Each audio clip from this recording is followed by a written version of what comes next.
but I was led astray the day you walked away. You were the clock that was ticking in my heart, changed my state of mind when love's so hard to find. Your feelings changed like the weather, went from clear to gray, all that time to pay. How can I go on with a cup falling apart? Love's so hard to find when someone's on your mind. Listen, baby, your wish is my command. Baby, won't you understand that your wish is my command? What can I do to make my baby understand? Something tells me that I'm dreaming. I can see his head waving unaware of the problems that have a tendency to keep the truth behind, far from our mind. You need someone you can believe in. This I do declare. Trust me, I'll be there. The road that leads to heaven can be so steep. I will help you climb, change your state of mind. Listen, baby, your wish is my command. Baby, won't you understand that your wish is my command? What can I do to make my baby understand? Your wish is my command. Baby, won't you understand that your wish is my command?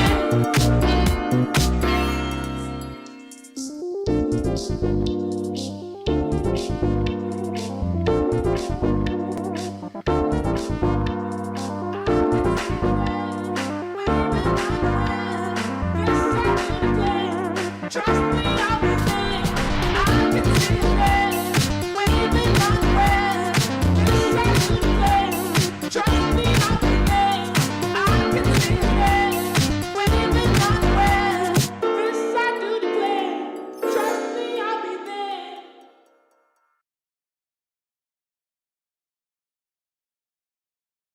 Hello, everybody, and welcome on to show 25, the 25th time that we are here with you. And when I say we, I mean me, Mr. San Andreas, with you on the Godmode Monday talk show for the 25th time. It's kind of crazy being here and coming back once again, but it's good to be here, and hopefully I won't yawn this time. I remember last week, but either way, we're here. It's a beautiful, I guess, nighttime. You know, the days are getting darker, or the evenings are getting darker, however you may want to perceive what you may call darkness. But you know, it's getting a lot darker earlier. It's dark around 7 now, but hopefully as the summer comes on, I can do these shows while it's still light outside, because now I have all these lights on. It's making me nervous. It's very ominous in here, in this environment that we're in. We don't got too much news this week, but I kind of went for a different tactic this week. Instead of having a load of news like we did last week and kind of rushing all through it near the end, we've a lot of news this week. Well, you know, I say mediocre amount, but there's a lot to talk about on it. You know, there's a lot of different subjects that we can talk about, and it's going to be fun. I have multiple bottles of water here, because I'm prepared to run myself hoarse through my voice of talking. But as always, we'll start off this week with what games I played this week. But before we get into that, make sure to check out all the Mradio social medias, Twitter and Instagram over at the Only Mradio, and YouTube and Twitch at Mradio. And also a very exciting detail this month: if you are listening from our website, you may notice a few small changes, and if you don't, well, then you might be on the wrong website. But this week we made some major changes to the website. It's looking a lot better now, in my opinion. You know, the website, it's looking a lot better, and we released a new version of the website this week, and overall it's looking good. I just checked to see if the website's up there for myself, and it is, so that's good. But yeah, we made some new updates to the website. We'll be doing that all throughout the next few days and weeks, kind of updating the website in one little bit and adding some brand new features and tabs to it, so it's a more interactive and enjoyable experience for everybody involved. So hopefully you'll have something to look forward to in the coming weeks with new features coming to the Mradio website, and also just kind of it looking a lot better, you know, just the website looking a lot better in that whole manner. Either way, time to get into what I played this week. I played a nice little variety, some, you know, same stuff as last week. some different stuff. Had a little bit of a cough there. Sounded a little bit fake, didn't it? You ever come across those people who do like fake coughs and sneezes for, attention? I remember in class people used to do like a achoo, for like attention in class. You'd have like the boys went achoo, they'd do it as loud as possible, and then you'd have the girls who went achoo. It's like there's no way your sneeze is that this non-sounding achoo. It's like Pikachu. It's like Pikachu. it's like that. Only with a sneeze. It's kind of crazy. I don't know how I got onto this topic at all. Like I seriously don't. But anyway, getting on to what we played last week. Oh yeah, it's because I coughed. I just have such short-term memory sometimes. Like my long-term memory is crazy. I can remember what I had for breakfast like 8 years ago and what I was listening to while I frickin' was eating my Weetabix, but I can't remember what I said like 55 seconds ago. It's crazy how my brain works. It works on a different level. This week we played a good variety of games. I believe I played like 7ish. I've wrote down 7ish. I'm hoping it's 7ish. To start us off, I just finished streaming Hitman 3 a few minutes, like literally 40 minutes ago. I finished streaming Hitman 3, and then I was kind of rushing to prep for the radio show. But Hitman 3 decided to pop it on for today after some Battlefield 5. Hitman 3, my feelings about it are still mixed. I guess I'm waiting for the newest update to, really give, those strong first opinions. But my stance on Hitman 3 still kind of stays the same overall. Hitman 3, it's a good game, good mechanics. It's done what the previous two games have done, and it's innovated it, which is very important. It's important to constantly move on and not going to stay at that same level. In real life and also in a lot of video games, you'll always see that with sequels or trilogy, games, they take stuff that the previous games have had and they kind of keep it at that level. There's either kind of two realities in the gaming world, or there's three, but there's two common. The first is to keep it the exact same as previous games. That way you're kind of playing it safe. In one aspect, if the mechanics are the same, well then if the previous game had a good interview or a good review, well then it's good. The other one is to innovate it into a point where it's, it's totally out of its depth. It has no reason to be like that. And then there's the middle ground, which I feel like IO Interactive have struck with Hitman, where they're innovating it, but they're not innovating it to a point where it's out of its depth or it's the exact same. So I guess, fair play to them right there. My only really problem is kind of oddly with the level design. With not the level design itself, because the level design, the levels that they make from Dubai to Berlin, and I'm trying to think of some more. Some place in Ukraine. I don't know the name of it. And then there's a Chongqing, which sounds oddly racist from my perspective, but it is, and that's the actual place in Asia. And there's quite a few locations, a beautiful variety, and the landscaping on it and the design is it's beautiful. It would make a grown man cry if it needed to. The thing that I have with the level design with Hitman 3 is the way they utilize it. In the very last mission in Argentina, or the second last mission, you have two characters to assassinate. Now, I've given this story before. You have two characters to assassinate, because obviously the game Hitman, and for spoilers here, it's about killing people. If the name didn't give it away, my words just did. And the second last mission is based in Argentina, where you have to kill two people and save another person. So the saving the other person, it isn't a big deal, because you just don't have to kill them. So it's not a huge deal. And you have about 5-ish mission stories. Well, not even 5-ish. I think it was less than 5. To kill two people. So a mission story is like a story that brings you throughout the level and tells you things to do, like get a certain security guard's outfit, get this piece of information, do this to this object, and then this object, makes it look like an accident, how they died, like say like a box falling from a roof or something, and crushing them, if that wasn't clear enough. And that's kind of what a mission story is. It's kind of like a story behind the assassination, rather than just kind of walking up with a sniper and shooting them. And in Argentina, in Hitman 3, there was about less than 5 mission stories. I think there was 3. Yeah, no, I remember talking to this about John on the Trop podcast. There's about 3 story missions. Now, if you want to head back to Hitman 1, the original Hitman, which was released in 2016, not the original, but the original of that trilogy, it came out, and the second mission, which was in Sapienza, had the exact same layout, 2 characters, and instead of protecting someone, you had to destroy the virus, which is once again a very simple maneuver. There was 10 story missions in that level, and you kind of see a difference between 10 and 3. Now, there's a huge possibility that there could be more story missions added to the 3 in Hitman 3, throughout DLCs. But right now, it kind of starts off against a solid 10 mission stories in Sapienza and 3 in Argentina. And both beautiful levels. Sapienza is personally my favorite level in all of the new Hitman trilogy. And Argentina, I didn't really get on with, but that's simply because, there's not really much to do in it, to be honest. And that's just my perspective of it.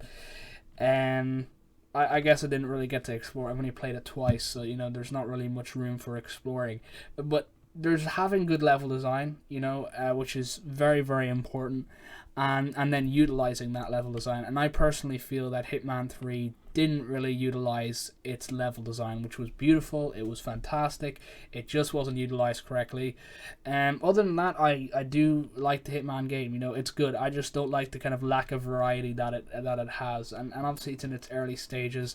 It's only just came out. There's still DLCs to be had, and extra stuff like that. But it's stepping stones, and that's my only really quarrel with Hitman 3. But other than that, it's a fantastic game. And once I said it a while back, I'll say it again. If you're a gamer and you're tight on money and you don't have much choices, you can't afford to be buying games left, right and center every other month, well then I definitely would recommend a Hitman game, because you can genuinely clock up 60, 80 hours on it and still have fun beyond that. It's a huge sandbox game. There is multiple ways to dispose of your targets, and it's just kind of a good game in that aspect. The next game I played this week was Battlefield 5. I also just recently streamed that 40 minutes ago. I've always kind of been a fan of the Battlefield series, not as so much the modern games, but the older games like Bad Company.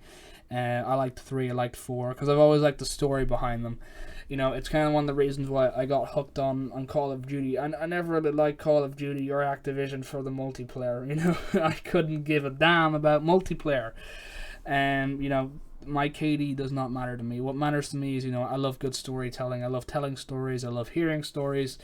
And the Battlefield games, they always done a fantastic job of doing that. Bad Company, I believe it was 2, was a very good game, but I actually played 1. And that was I played that at a very young age as well. I think I played that around 10 or 11. And I really loved it. And I played Battlefield 4 around 10 or 11 as well. I was very young playing those games, but the killing part didn't really immerse me at all. It was kind of the storytelling told throughout the campaigns which immersed me. So when Battlefield 1 came out, I was definitely wary, because I realized that the gaming industry had come to that point where I didn't really care about campaigns anymore.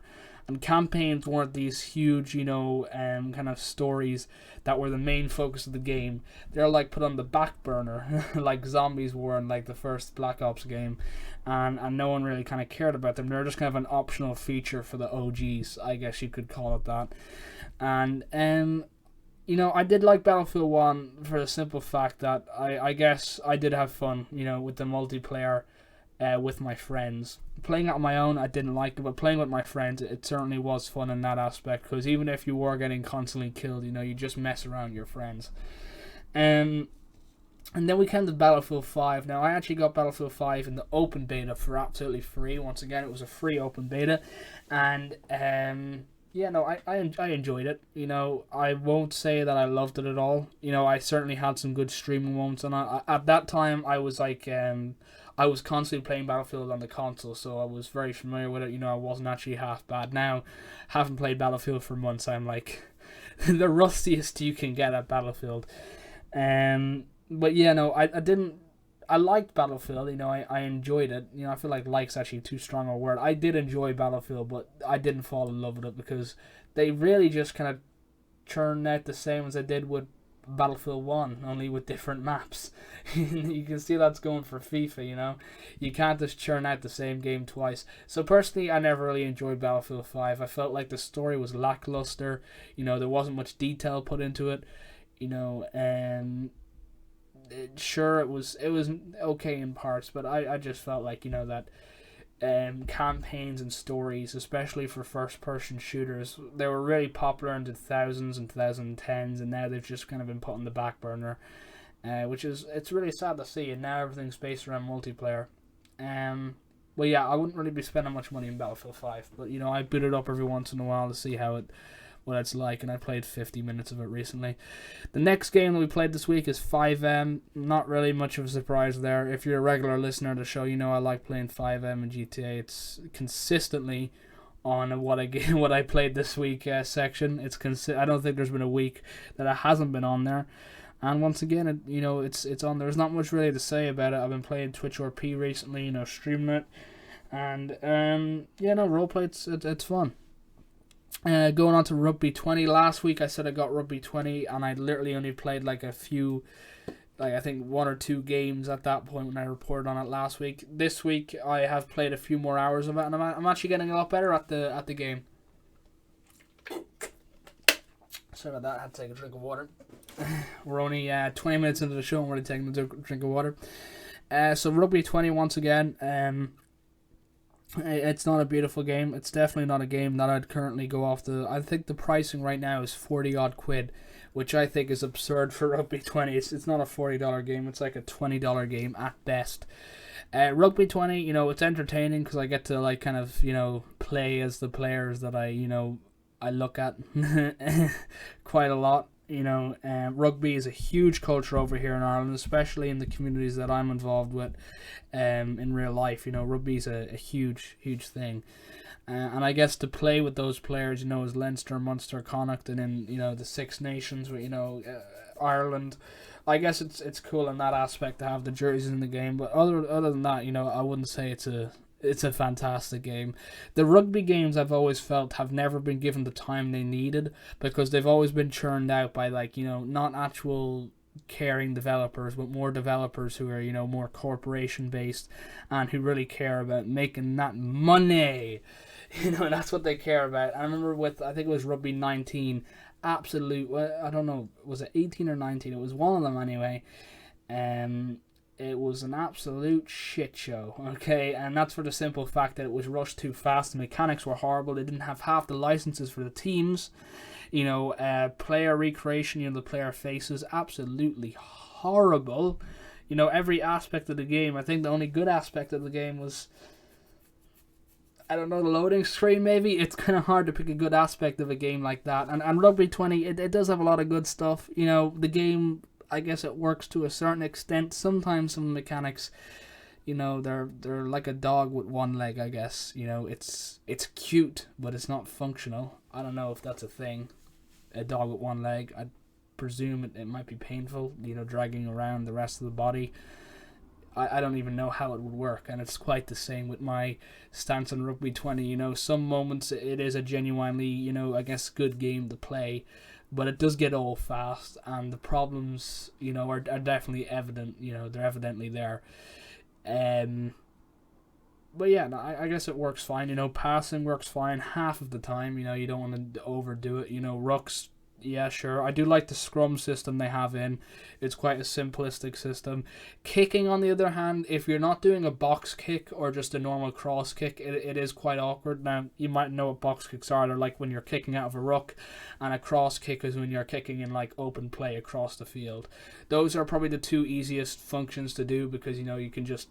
They're fairly easy, you might be able to get it from an open source game, that kind of coding.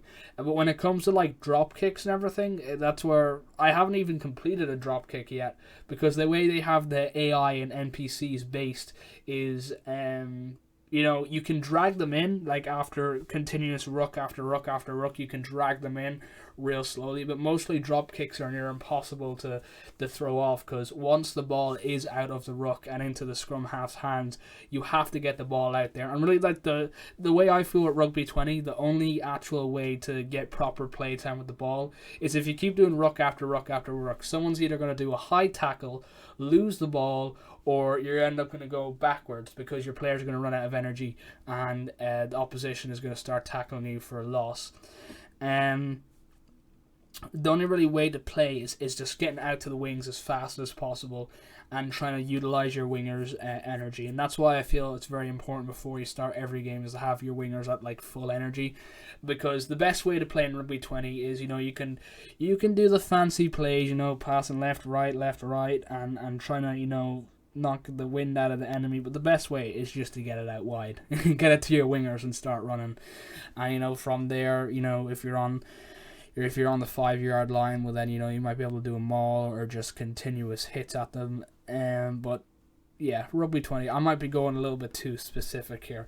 I realize I might be going a little bit too specific and talking about tactics and everything, but I truly am enthralled by the game, because it does genuinely have some of the players that I like watching. I've been watching the Six Nations recently.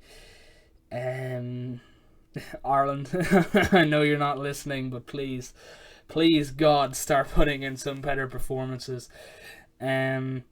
But yeah, no, I genuinely do join that aspect of the game. It's the same with FIFA. You mightn't always play it for the pure mechanics of the game, since you could go back to FIFA 12 and still have the same mechanics. You kind of play it for like the players that are in it, and seeing your favorite player on the field and you playing as them. It's quite a thrilling thing, and I guess it's the same with Rugby 20.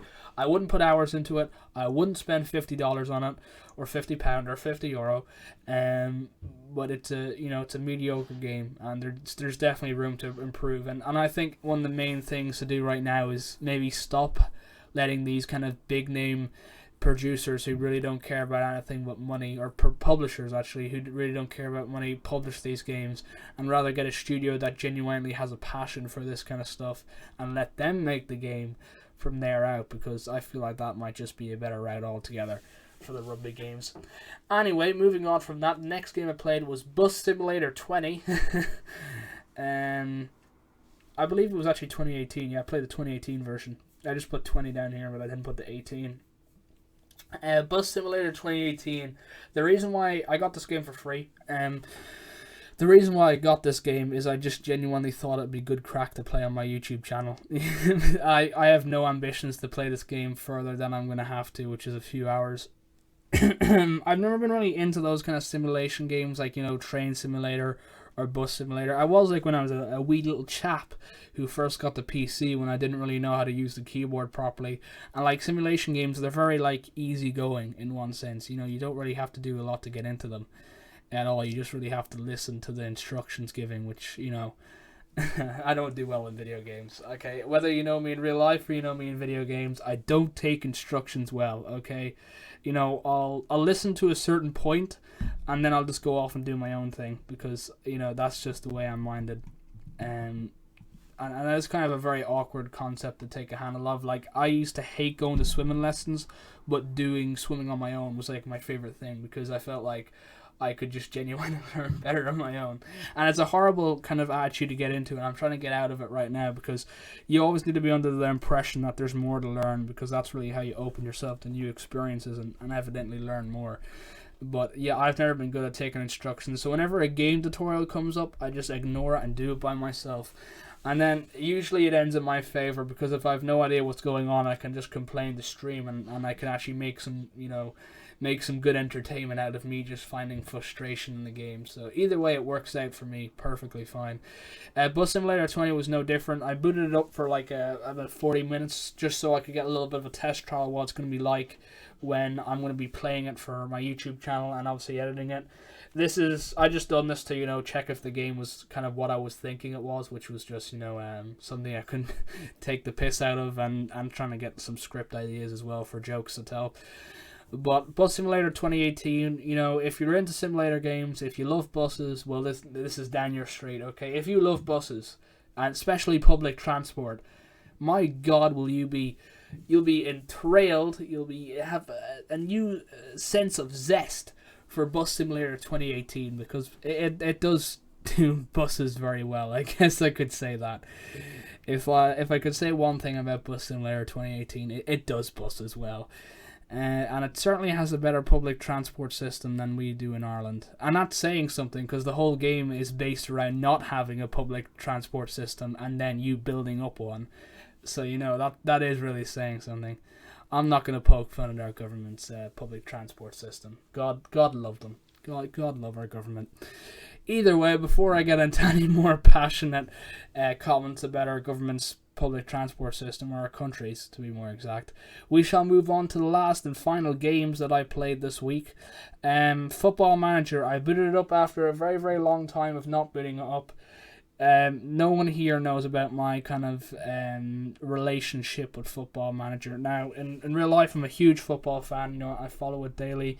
I talk to all my friends about it. Often I get into huge arguments about it as well because I'm a passionate follower of it, I guess you could say. And when I heard Football Manager was out, I believe I discovered it in 2019. I kind of got into it. I got the 2019 version. See, the bad thing about me and Football Manager is Football Manager isn't the type of game that you pick up for an hour or two and then just put down. Okay, it's not that type of game. There are games like that, but this isn't one of them. Okay, once you pick up Football Manager, you've ultimately decided that you're going to do nothing else with your day and just sit there and play Football Manager. Unlike Football Manager, it's like the better version of FIFA. You don't actually get to play the game, instead you get to coach the game. And what I love about Football Manager is the in-depth analysis of every single thing there. I've already just perked up just talking about this game. You get to choose your own tactics. So once you imagine if you've just been sitting there watching, a game, say per se, the Man United and Chelsea game that happened just yesterday, which ended in a murderous draw. I don't know what the referee was doing. He was absolutely off his rocker, but that did. Never mind that.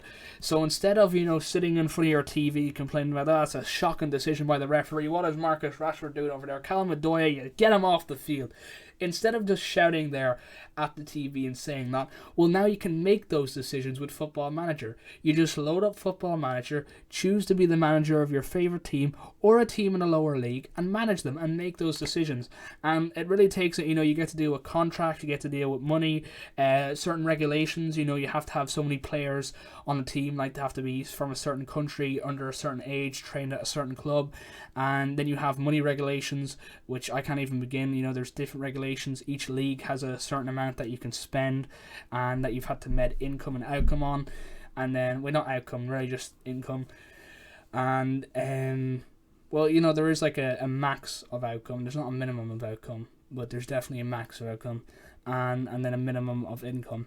And there's a lot of regulations. And then that's not even getting started into the tactics. You can make whole new positions if you please. Well, not technically, but on the border of it. And endorse your own formations, get your own players and build your own team. And it's a really fascinating thing. And for any football fan, there is no better game than Football Manager 20, honestly. And I'm loving it. So I got into 19, then I got 20 for free. I got both of them for free, actually. And then now I've got 21. I haven't got the full game of 21 because I'm afraid that if I get Football Manager 21, that'll be just the end of me doing work ever. You won't ever see me again on the radio station because I'll just be constantly playing Football Manager. It was like that for 19. I remember getting it for a free weekend and I put 60 hours into it. It was over a Friday, Saturday, and Sunday, and I put 60 hours into it over 3 days. That's the kind of crazy game it was. I even remember all the teams I managed. I went from Ireland under 21s manager to Ireland manager to eventually Newcastle, and then I was Man United manager. Okay, and that just had me enthralled for months on end, literally. And then I got Football Manager 20, and then the exact same. Only this time I took over Shamrock Rovers, and then I went on to Ireland again, and then I went on to Aston Villa. And I managed them, and I won the Premier League twice in a row. It's you just keep getting into that. I'm still playing in this day, and now I got Football Manager 2021, and I'm enthralled by that as well. But yeah, it's a genuine good game, and if you're into tactics and football at all, you'll enjoy it because it gives you a lot more in-depth experience at Football Manager. And people who have played Football Manager, like the players of it, they've actually went on to work in clubs as analyzers, and analysts, I guess would be the proper one to say, and they're scouts as well.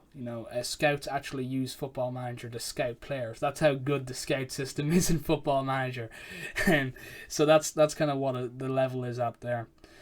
Anyway, going on to our next section. We've spent so long talking about what games I played this week. The next game that I would recommend for this week, the third time we're going to call it Essays Recommendations, is the Dying Light 1. That's right, Dying Light 1 from 2016. I believe, 2016. The prequel is going to come out this year or next year. I think it's 20. They originally wanted it in 2021, but it's looking like 2022 now. We actually have news on the Dying Light 2 development later on in the show. So this week my recommendation is Dying Light. If you guys don't know what Dying Light is, because it's not really in the name, Dying Light is an open world action survival RPG based around a zombie apocalyptic world, and you kind of just have to survive and do missions. It has a beautiful story. You're dropped into a city as an agent, and you're meant to infiltrate this kind of group of survivors, the good guys of it all. And then once you're with them, you actually realize how bad the situation is down here, and you decide to side with them and try to find a cure, and evidently destroy the bad guys, and then you move on to a DLC in the countryside. So it's a beautiful story. I probably should have said spoilers before I said all that. So for anyone who just got the game spoiled, sorry. But yeah, no, that's it. And I just truly do like Dying Light, and I remember playing it in 2017. And they were meant to be giving it away in Epic Games for free, but that never came around, and I was sad because I wanted to play Dying Light, but it didn't let me. No. But I guess, that's that. We'll move on. I'm not too heartbroken. Anyway, we're going to take our music break right now. Up next is Sugar by Robin Schulz.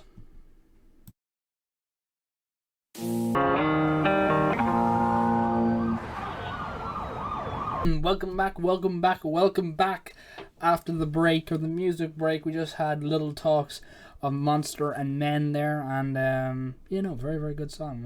May I say myself and Robert Schultz, Sugar, two very good songs, a bit oldies, but when I say oldies, I say like mid 2010s.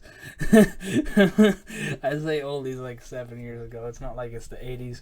But anyway, if you're just joining us now, welcome back for episode 25 of the God Mod Monday Talk Show with me, your gracious and always lovely host, Mr. San Andreas. Yes, I did just stroke my own ego, and yes, it did feel good.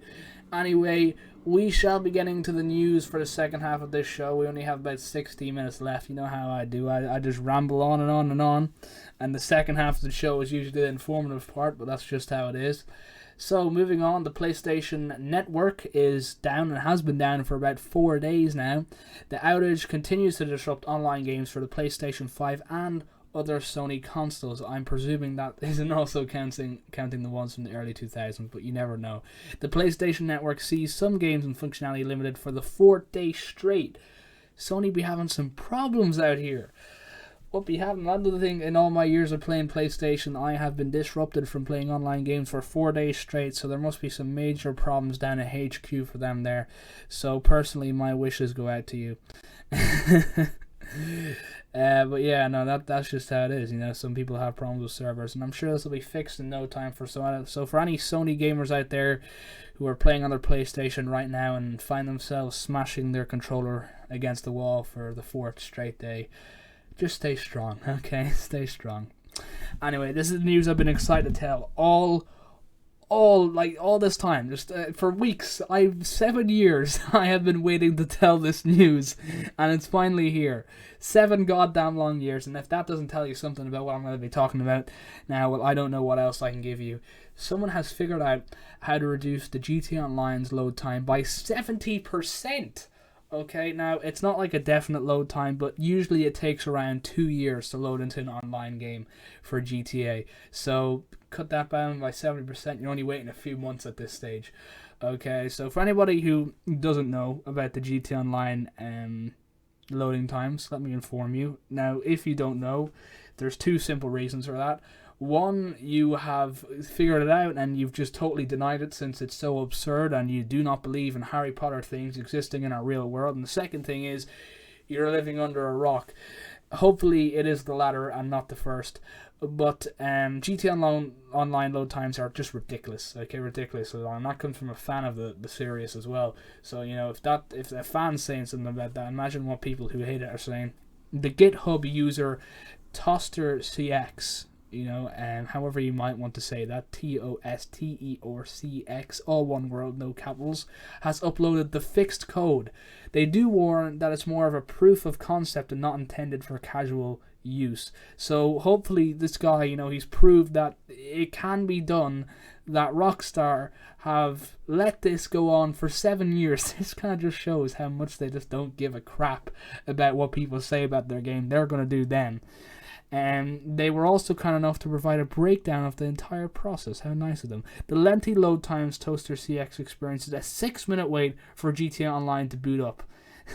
a 6-minute wait. How lovely. Are in part attributed to some terrible optimized code and a 10 megabyte JSON file containing 63,000 item entries. Now, if you did get lost during that sentence, I guess I could say that one more time for you. Attributed to some terrible... Okay, we'll start from the very... So he was in a 6-minute loading wait for GTA Online, so it's not the end of the world, but, if you're on a time limit, you only got an hour, that's quite a chunk right there. 6 minutes attributed to some terrible optimized code and a 10 megabyte JSON file containing 63 item entries. Now, hopefully I did not lose you again. Every time an item is found, the check then runs it again and again. Toaster CX estimated this leads to around 1.9 billion... Okay, I did say billion checks.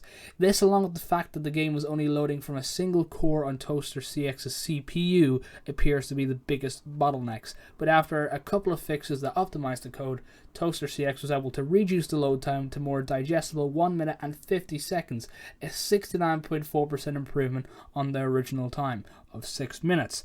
Now, basically, he's been able to do this through some simple code. That code has not been revealed to us, and if you want to get access to it, you will have to look it up yourself on GitHub, but that's just the unfortunate fact of life, isn't it? But basically, when loading, when it was loading in, there was some terrible optimized code, of course, but it came across a 10 megabyte JSON file, containing 63 item entries, so 63,000 item entries. So that's 63,000 items that the game has to load in itself. Every game does this, only some are better coded than others. Now, in this particular game, what an item has to do to make sure that it's verifiable and doesn't contain any cheats or just unverified files, that they might have pirated the game. They have to check this code, to make sure it's okay to go into online and that you're going to be able to go there as a good, reasonable player and you're not going to screw up other people's games. But what Rockstar's code does is it's so bad that it checks it more than once. It checks it again and again and again and again, and this leads to about 1.9 billion checks, There is an exact number, but I shall not be saying that because I can't be bothered. But it's 1.9 billion checks that it does on 63,000 items individually, and this takes up around 6 minutes. Now, for many people out there, I realize 6 minutes might be a huge deal to you, but to a teenage gamer, 6 minutes is quite literally 2 years. And but now it's been fixed. Now we only have to wait 1 minute, so now it's only a few months. Now it's only a few months we have to wait. But honestly, this is incredible news because not only is it a breakthrough in something that's been, a joke for 7 years for the GTA game, but it truly is incredible to see what people can accomplish, when they're put down to stuff. And Toaster CX, I don't know your real name or what you look like or what you've done or what you can do, but it's an incredible achievement what you've done here, and congratulations to you and your family and whoever else you may thank during your Oscar speech. Anyway, moving on to someone else I truly do love and look up to as an idol every single day. I actually have a poster of them hanging in my room. Snoop Dogg, everybody's favorite rapper. He decided to go streaming on Twitch. Every Dick and Harry is going over to stream on Twitch these days. It's just the thing to do, okay? You got some free time, a few hours, so you play video games, stream on Twitch. You'll do a fantastic job. The straight fact is sometimes these celebrities make an absolute arse of themselves on websites like Twitch. And Snoop Dogg has been added to that list. He may have lasted months on our televisions through Just Eat ads, but he only lasted 15 minutes into live streaming Madden on Twitch. He rage quit 15 minutes into live streaming Madden on Twitch, and then left the stream running for another 7 hours. No, Snoop, no. Oh God, no. How's the man do that? How does the man do that? So you rage quit after 15 minutes. Like, I mean, sure, people rage quit all the time. It shows emotion, passion for a game. It also shows that you're a bit of a child if you're willing to rage quit after 15 minutes. Personally, I also don't like playing competitive Madden. I think it's an absolute horrible game to play competitively because once you go down, it is quite hard to climb back up that ladder. But man, you left the stream going for another 7 hours. It's like, what did you do? What did you do for 7 hours? You're like, right, screw it. I've tried streaming. I'm gonna go out for a drink now or something. It's like, how does a person do that? I don't know how a person does that. I always like double check when I end my stream that it's ended. You know, I refresh the Twitch channel and make sure, you know, it's offline. I look at the OBS software. You know, it's offline. It's all good. It's all good. Yeah, that's Snoop Dogg, everybody. Round of applause for Snoop Dogg. I can't stop laughing through that. Okay, onto some other news. Unsurprisingly, E3 2021's live event seems to have been cancelled. You know, and if you weren't wearing your glasses, well then this might have been, you know, something you mightn't have caught. But if for anyone who does wear the prescription glasses or just generally has good eyesight, you should have been able to see this one coming from a mile away. It is what it is. Will it be replaced by another online event? Probably. But it is what it is. You know, I wasn't personally, you know, I said it last week. I said it in other weeks. You know, I didn't really see it going ahead in the first place. So it is what it is. And moving on to another game that I quite do like that's been through hell and a lot more is The Sinking City. You know, The Sinking City is quite a good game. It's a puzzle game about a detective who's went to a city after having nightmares and PTSD. Spoiler alerts. So if you are looking to play the game in the future, do tune out for a few minutes. And you know, he goes through this kind of whole kind of, you know, thrilling story about discovering the secrets of the city and discovering the secrets of himself. And evidently, you know, it's a fantastic game. It's a beautiful game. If you like story, if you like puzzle telling, if you like good mechanics, this is right down your street. The unfortunate fact is that for many years now, The Sinking City has not been playable on PC or any other stores unless you pirated the game. I presume it's, you know, available then, but it's just going through hell and high water through all these court cases, through, you know, copyright and who owns what, through the publishers and developers, and the game, you know, it's been affected by this. It hasn't been played. So for a short while it was available back on Steam, but now it's not, and the drama has resumed, sadly, which this truly does sadden me, because I hate to see a good game like that kind of get ruined by, you know, by stuff I can't control at all. My fucking green screen is hitting against that thing. But yeah, no, it's horrible. I'm gonna have to move my chair back because that's annoying me. You guys might be able to pick it up on the mic, but my ears pick it up quite clearly. But yeah, Frogwares has the publisher. Frogwares warns fans not to buy it on Steam. So it does sadden me that such a good game is no longer available on Steam. It is what it is. I said this before, all I can hope is that it's going to come back stronger and better than ever after this whole drama is done. Now moving on to another game that seems to have itself in its hot foot with lawsuits with Apple, Fortnite. Unfortunately, it's not bad news this time.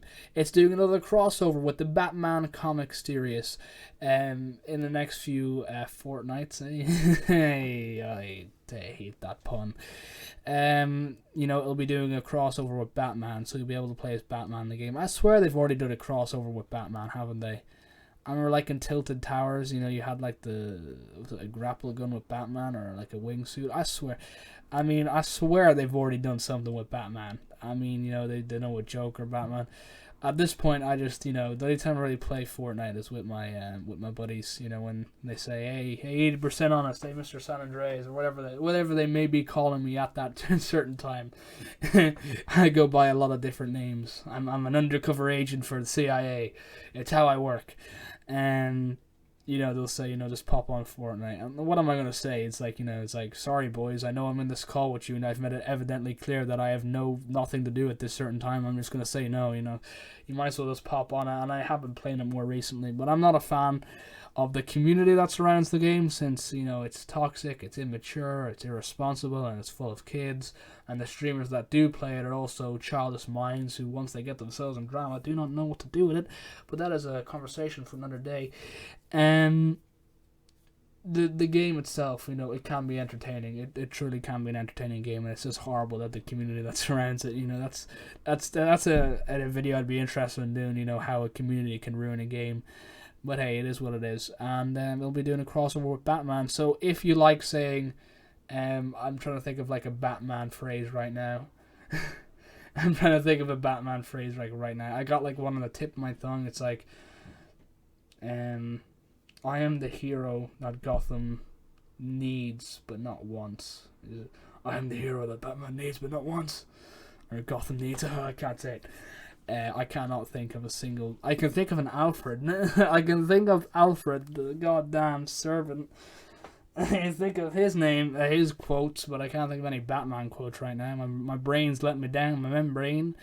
Anyway, moving on to something else. Deathloop, a game that I'm personally very excited for, has had its gameplay trailer drop, which is just fantastic news. I think it's fantastic news that Deathloop gameplay trailer has now dropped. I'm not going to go into what Deathloop is because I will spend years talking about that game, and we don't have years.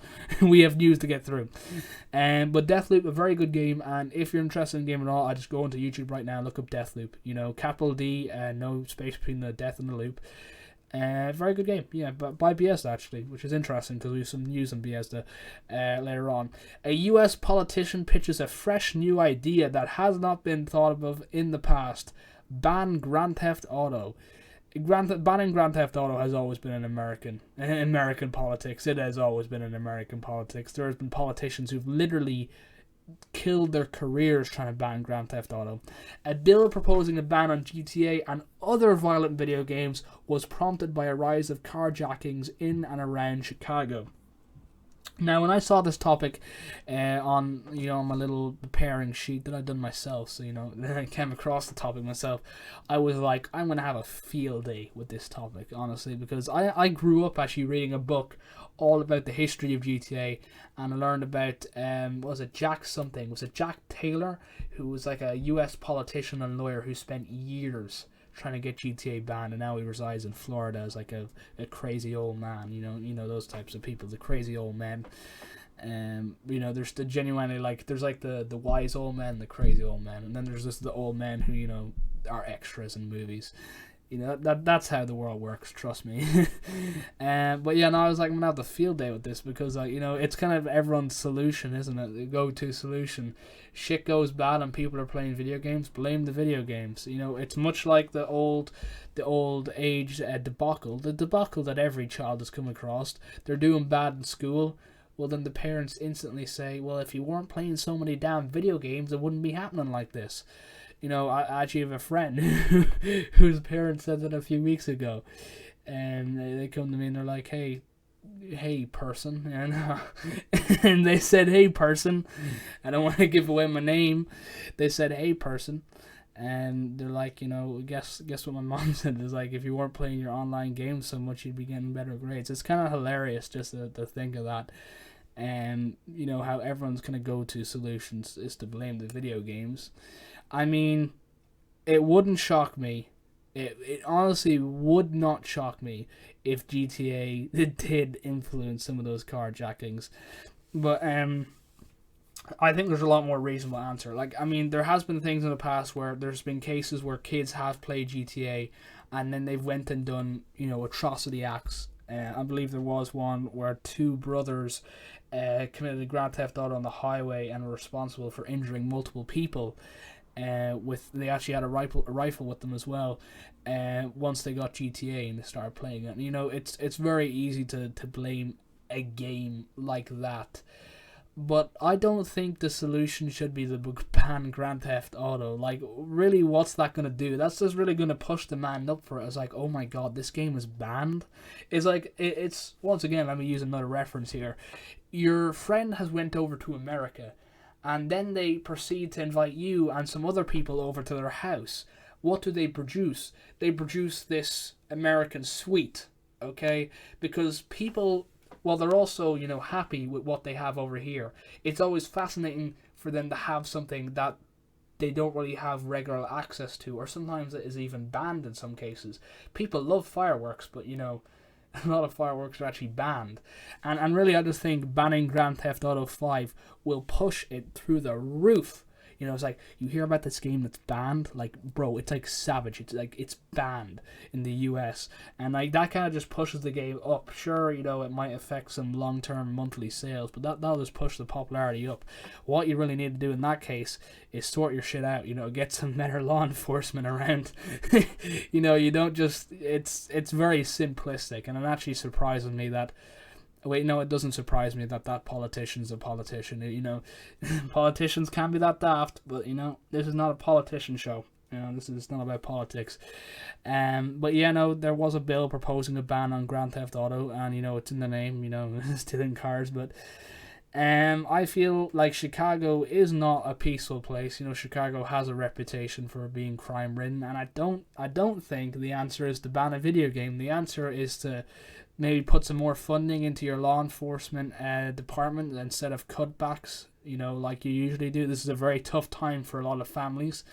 Coronavirus has been, cruel on everyone in multiple senses. It's taken away a lot of people we cared about, but also it's put a lot of us in dire financial positions. And some people, to get out of those financial positions, are doing carjackings. I saw just today, actually, I was scrolling through my Instagram, someone's car was jacked into. It wasn't stolen, thank God, but they had some money taken out of it. And I think that kind of goes towards what we're thinking of right here, where, there is a case of, people are short in funds, and they're doing these drastic acts to make up for funds, and it's not all to do with a goddamn video game, So I do not think the U.S. politician, I actually know for a fact, he wouldn't be listening in, but for anyone that is listening that lives in America, I would not say that this is the kind of politician I want in my quarters, to be honest. Going back to here we go again. GameStop share price bounces back to $180. The company's price broke to $90 today, and then it continued to surge in hours of after trading hours. With that's actually a few days back. It's not right now. I'm getting these from a few days back, so don't think that right now the price is at $180. It's gone down probably, maybe, I don't know. Oh, I'd have to check the market. But yeah, that's some interesting news. I talked about how Deathloop, where the game that's made by Bethesda, I talked about how we have some news about Bethesda. This is the news. Bethesda are being sued because Fallout 4's all-inclusive season pass did not include everything. The pass was sold with the promise it would grant access to all future content, but it didn't. Now, Bethesda, my only sole question here is, why'd you do this? You done the exact same with Fallout 76. You done the exact same with Fallout 76 DLCs. You're always landing yourself in hot water because of your big mouth, would be an accurate way of saying it. There's been multiple occasions where Bethesda have just got in trouble because they've just said stuff. They've made promises they can nowhere keep, or if they can keep, it is that financial, destroyance of their own company. I don't know why, it's not actually a huge deal. You add like a DLC, you're not really losing much money, okay?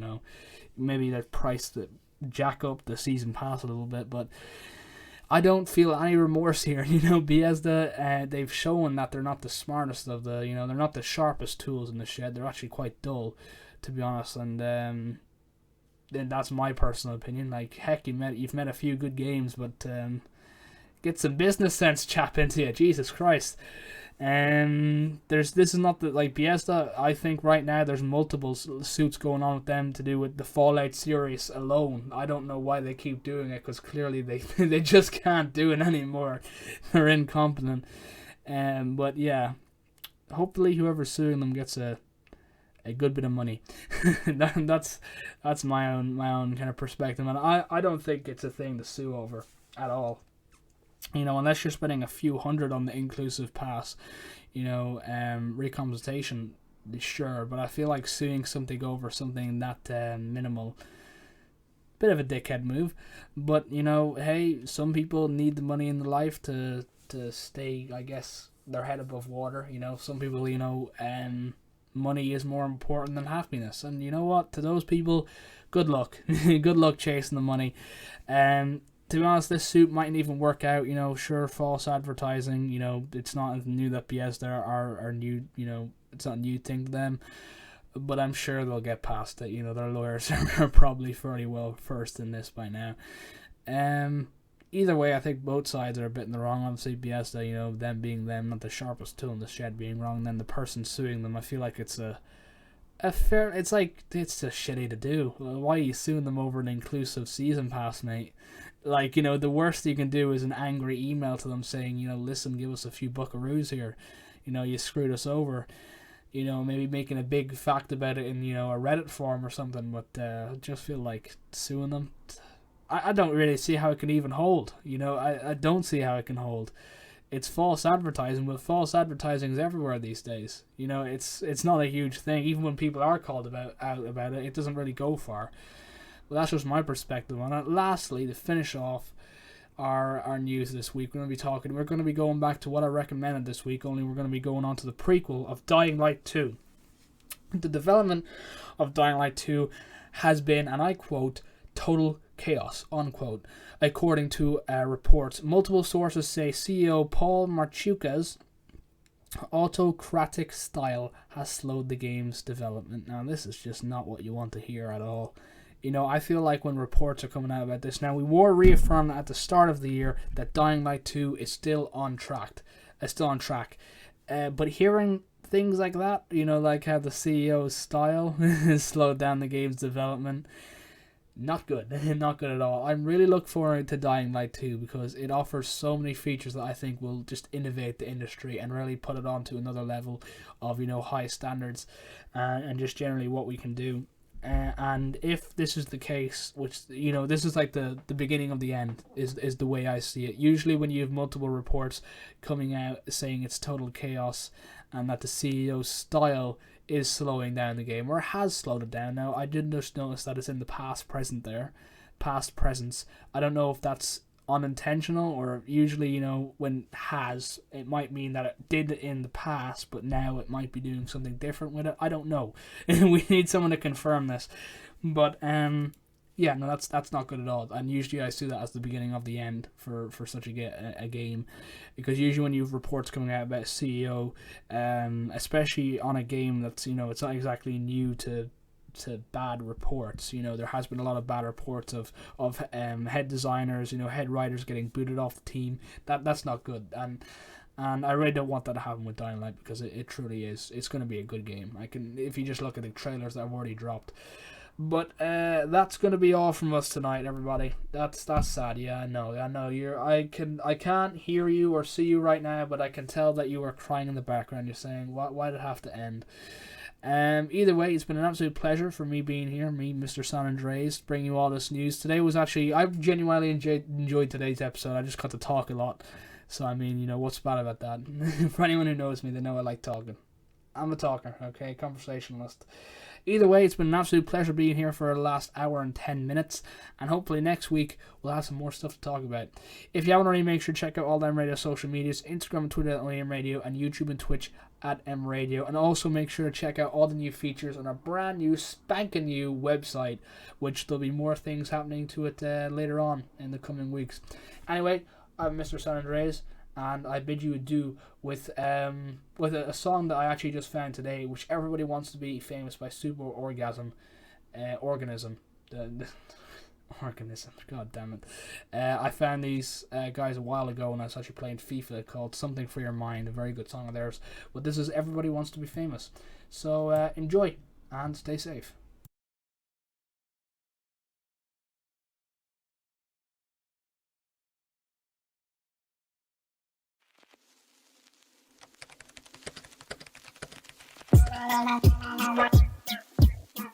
Feeling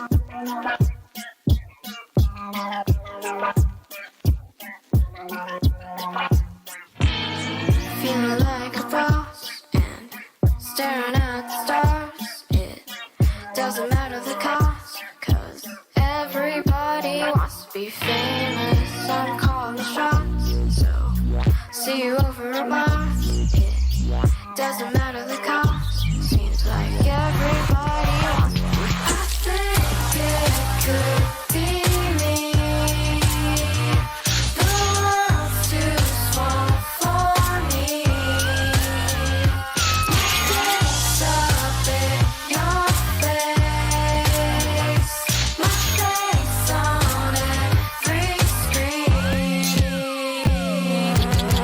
Feeling like a boss and staring at the stars. It doesn't matter the cost, 'cause everybody wants to be famous. I'm calling the shots, so see you over at Mars. It doesn't matter the cost, seems like everybody wants to be. I think that you and I could set the world alight. 'Cause we're all stars tonight. Just need to figure out. You're running the bus, staring at the stars. It doesn't matter the cost, 'cause everybody wants to be famous. I'm calling the shots, so see you over at Mars. It doesn't matter the cost, seems like everybody wants to be famous. Everybody wants to, nobody's ashamed. Everybody wants you to know the name. Everybody wants to, nobody's ashamed. Everybody wants to be famous. Everybody wants to, nobody's ashamed. Everybody wants you to know the name. Everybody wants to, nobody's ashamed. Everybody wants to be famous. Everybody wants to, nobody's ashamed. Everybody wants you to know the name. Everybody wants to, nobody's ashamed. Everybody wants to be famous.